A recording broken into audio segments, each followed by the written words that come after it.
पुढची ब्रेकिंग बातमी आहे। पुण्यातील नसरापूरमधील चिमुकलीवरच्या अत्याचार आणि हत्येचं प्रकरण घडलेलं होतं आणि नसरापूरमधल्या याच नराधम आरोपीला 7 मे पर्यंत पोलीस कोठडी सुनावण्यात आलेली आहे।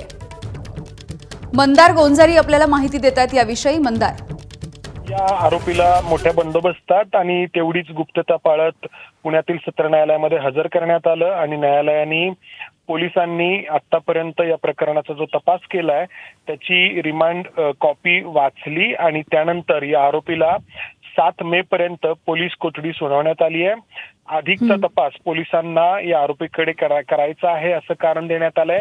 हा पॉक्सो अंतर्गत दाखल झालेला गुन्हा आहे, त्यामुळं या गुन्ह्याबाबतचा तपशील हा न्यायालयाला देखील उघड करता येत नाही आणि ही खबरदारी घेत ही सगळी सुनावणी पार पडलेली आहे। इथं महत्वाची गोष्ट ही आहे की हा जो आरोपी आहे याच्यावरती अशाच स्वरूपाचे गुन्हे याआधी देखील दाखल आहेत आणि त्या गुन्ह्यांमधून तो न्यायालयातून सुटल्याची माहिती आहे। त्यामुळे एकूणच या सगळ्या प्रक्रियेबद्दल मोठं प्रश्नचिन्ह निर्माण होत आहे। यामिनी, अगदी मंदार, धन्यवाद माहितीसाठी।